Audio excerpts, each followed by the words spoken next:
How you doing? Pat from Pat's Ride here. We are going to go out on our very first ride with the new Wongkuo camera mounted on my helmet. Here is my setup that I'm going to be using. And as you can see on the side here, I kind of made my waterproof case not so waterproof. I cut out that hole as closely to the size of the jack as I can for my camera once it's installed. Here's what I did to my helmet. I've got the mount right here, and maybe you can see it down here. I used some Sugru, S-U-G-R-U, as a glue to hold that on nice and secure. I ran my helmet or my microphone for the camera through this side, took the wire all the way around the helmet and back out this side, so this way it can reach all the way up here when I need to. Then of course I have my microphone for my cardo unit. So let's get this all mounted up and I'll show you what it looks like. Okay, as you can see here, I'm trying not to get the shadows into the picture here, but you can see I have my microphone installed. So let's go take it for a test ride.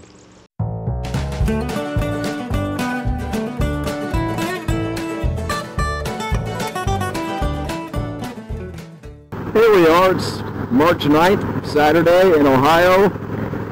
A balmy 40-degree day right now. This is my first ever time riding with the Wongkuo camera. Look around as much as I can without wrecking here, just to kind of get a good POV. I also have my Garmin Verb on the front of the bike right now. I'll eventually put up some side-by-side video of the same part of the road at the same time. I have all my settings basically just factory default, everything in auto. I'm not doing anything weird. We'll just see how this turns out. Hopefully the audio's working the way I want it to work and we've got a decent video quality. I am wearing my Shoeburst C3 Pro helmet, everything closed up, visor down, on a nice backcountry road, speed limit 55 miles an hour, and basically doing just the speed limit. Nothing crazy. Kind of heading west right now, I mean east right now into the sun, even though we're coming up on noon.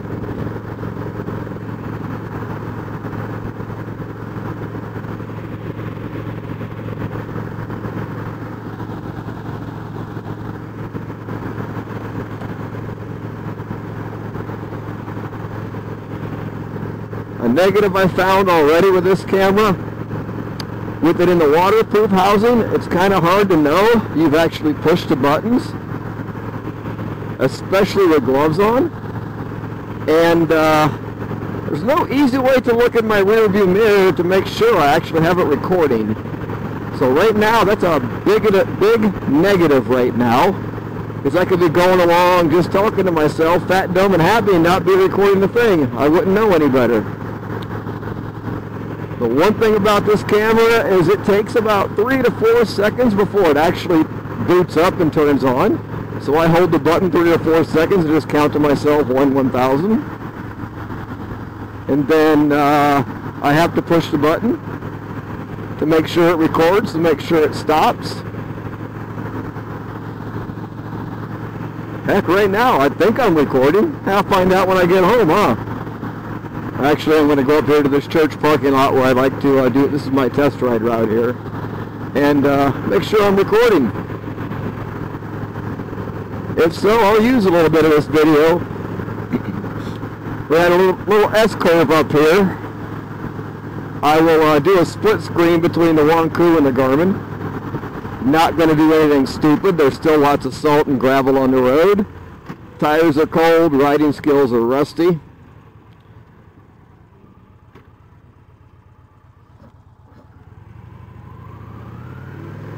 But I love this little S-curve for just testing the bike out anytime I've done any kind of work on it.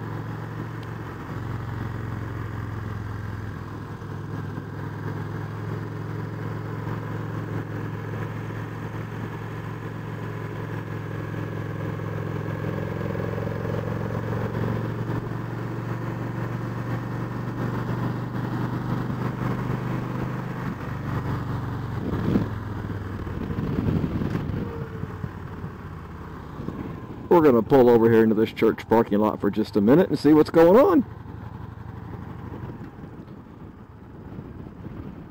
I want to make an adjustment to my GPS mount anyway. If you've seen that video, I just put the GPS mount on, the Touratech locking mount.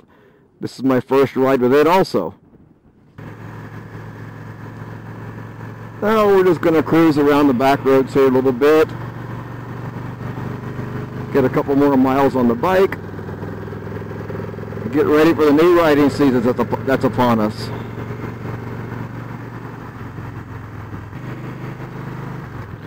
I'm not sure about actual continuous shooting, but with my 32 gigabyte card in this camera at 1080p 60 frames per second, and that's really the only thing I'm ever going to demonstrate in here, because that's where I'm going to do all of my recording. I'm not going to bother with 4K. 1080 is plenty good for YouTube videos. Anyway, it says I have over 6 hours of record time on the memory card that way. Now granted, I'm sure the battery can't last anywhere near that long. If you watched my unboxing video of this camera, you know it comes with 2 batteries. I've been all over Amazon to try to find extra batteries for it. I found some that look just like it. The voltage is identical, the current rating is a little bit less, which just means it won't last as long. It looks like the pinouts are the same. I just haven't been brave enough yet to go buy any to find out. Because to me, even though I can set up some charging systems here on the bike, 2 batteries just isn't enough. I'm that kind of guy that when he's riding all day long. You know, it's not this just, well, I'm going to ride 10 miles to town, go sit at a bar, have a beer, and ride 10 miles home, and that's my ride for the day. My idea of a ride is there's this place called O'Betty's in Athens, Ohio. Some of the best hot dogs you'll ever have. Anyway, that is usually around a 350 to 400 mile day for me, just for lunch. I'll hop on the bike early in the morning, get on all the back roads, cruise on down to Athens, Ohio, stop at O'Betty's, have a really nice lunch, and sometimes bring all the back roads home. Sometimes just hop on the interstate and go. I have either option. So that's my kind of riding day, literally all day. So I need a lot of batteries sometimes, because I can't charge everything as I'm going along. I do have a Victory cross-country tour, which I don't know if it'll show up, but I've got 89,688 miles on it right now. The goal is to see over 100,000 today, but anyway, or not today, but this season. Anyway, in the trunk I have a power outlet where I can hook up my chargers. So I do have the ability to charge as I ride. But I'm seriously thinking about replacing this with a BMW GSA 1250 next year. And that option might be just a little bit more difficult, but I'm sure I'll figure out a way to do it. But having more batteries is to me better, because I can just swap it and go real quick. I don't have to worry about the charger. Okay, I just stuck the camera in my mirror over here on the right. I guess I can in fact see the blue flashing light. That is helpful. And by the way, when I do the comparison between the Wongkuo and the Garmin that I have up front, maybe you can see it right up there on the front of my bike. It kind of has more of a point of view of what the bike's doing look. I have both cameras pretty much just set up to do auto, so I'm comparing apples to apples as best I can. Both are shooting 1080p 60 frames a second. Both are capable of 4K, which I don't use. If you see some of my other ride videos, I was recording them with that Garmin with Bluetooth audio, which I was anything but happy with. That was part of the reason I wanted to try this Wongkuo camera. It came with a built-in mic. I knew I was going to have to cut a hole in the waterproof case to make it work, and I did the best I could to make that hole as small as possible. And I gotta admit, I'm going to try it in the rain. If I blow my camera up, then so be it. It was only like 60 bucks. I'm willing to take a chance, because, correct me if I'm wrong, and if you please know of something, leave it in the comments. I don't know of a good way to get recorded audio on my action camera with a wired mic. Everything I see out there seems to be you lose the waterproof ability of the camera once you plug a mic in. Even the GoPros seem like that. I know the GoPro and Sena have a unit that go together with a Sena, or is it Sena? Yeah, either way. Well, they go together and produce pretty good audio, but I don't have a Sena unit. I have a Cardo Packtalk Mold. So that is not an option for me. And as we cruise along here, I'm just getting started with my YouTube channel. As of today, March 9th, I have a whopping 21 subscribers. Please help me out. Subscribe to my channel. Give me a good thumbs up. Anything will help.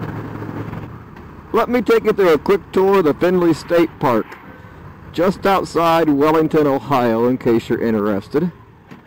Yeah, I know. Outside Wellington, but why do they call it Findlay? Findlay's a long way from here, the town of Findlay anyway. This will get you through some shadowy areas, putting along at a whole whopping 10-15 mile an hour. And you need to, because you got people hiking through here, walking through here, biking, deer all time of day through here. You just never know. With all the windstorms we've had, heck, there could still be some trees down. Yeah, if you're interested, they have disc golf here, or better known as frisbee golf. Can't say that I've ever played it, but I've seen lots of people here doing it. They got a beach here if you're interested in that. Fishing everywhere, boat ramp. We'll take you up through here real quick. Give you some more comparison video between the Wongkuo and the Garmin, because its battery should be dying here pretty soon.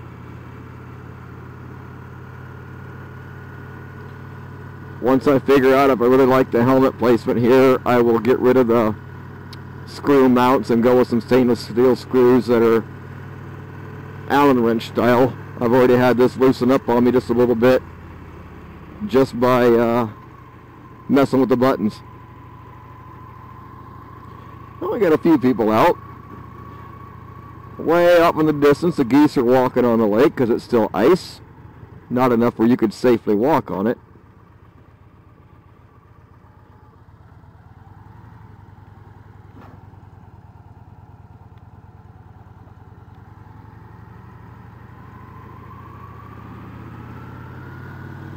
Well, speaking of trees down, not near as big as the one in my backyard. There's another one that broke off.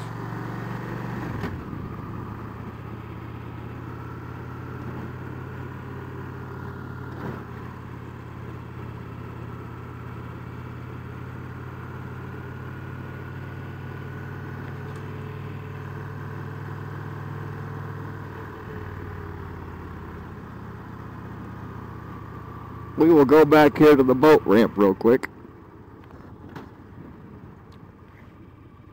And you gotta love all this leaves.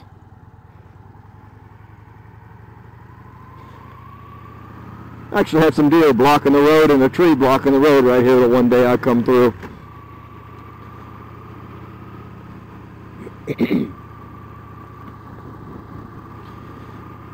Well, I don't know if you can see the orange basket. There's one right straight ahead of me there. I don't know if you can see it over that way. Oh, they're new. It looks like people are over there playing frisbee golf. But this is the boat launch area. Oops. Actually, I just hit my horn trying to put my hand back on the handlebars. If you go down there, you'll get to the boat ramp, which I don't think I'm going to do that because I don't have a boat. Even though I have had the bike down there several times, there's plenty of room to turn around.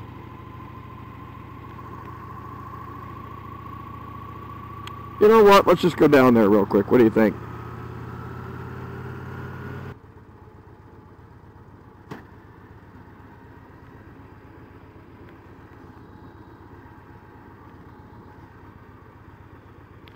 I do like coming down here to sit every now and then. Oh wow, they've changed everything. They fixed the dock. It's now a floating concrete dock. They've got an unloading ramp here now for handicapped people. This is in terrible shape. Last time I was here about a year or two ago. Huh. Interesting. They're getting there. Okay, let's go somewhere else. Well, here we are coming into the town of Wellington. If you're a train buff like I am, it's a great town to come to. If for no other reason, hey, they got a Dairy Queen. Okay, but seriously, there is a lot of train traffic through this town. So if you like to watch the trains, this is a good place to come. We've even got some really cool old buildings here in town. There's also a cool little diner up here called Dog Tracks. It's a nice little, I guess you want to call it restaurant, diner, I don't know, but it's a great little place to come hang out for lunch. Man, I love some of the houses like that one right there on this street. That one, even though it's a funeral home now. Here on State Route 58 heading north, in case you're wondering. Check out these buildings over here. Is that not cool or what? And then you got the murals here on the hardware store. Here you are in the big downtown of Wellington.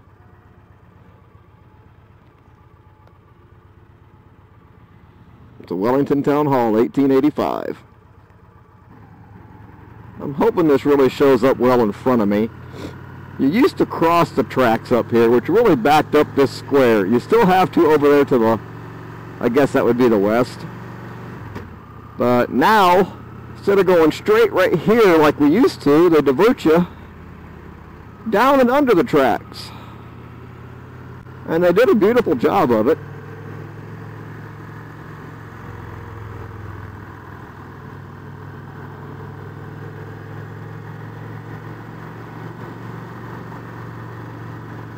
Let's make a left-hand turn here.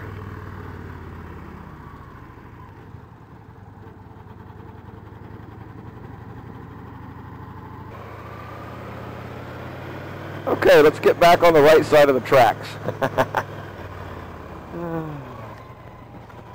Well, no trains in sight. That's unusual.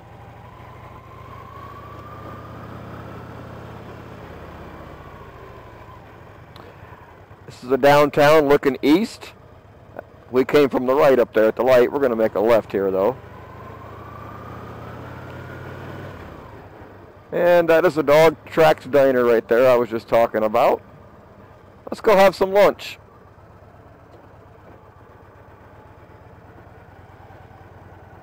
See where it gets its name?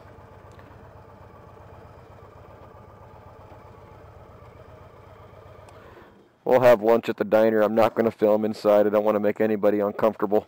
So I'll get back with you here in a little bit. Here are a few shots of the inside. I was sitting at the bar having lunch. I thought I'd just take a couple snaps for you. That's the greatest sign ever there. The opposite of stressed is desserts. You gotta love it. Heading west out of Wellington now, and they've got their own little train ride thing going on here. Never been to it. Keep saying I'm going to try one of these days. Not sure how often they do anything. I know it's rare. You can see the cars and old steam, or not steam engines, old diesel engines over there. Nice old crane.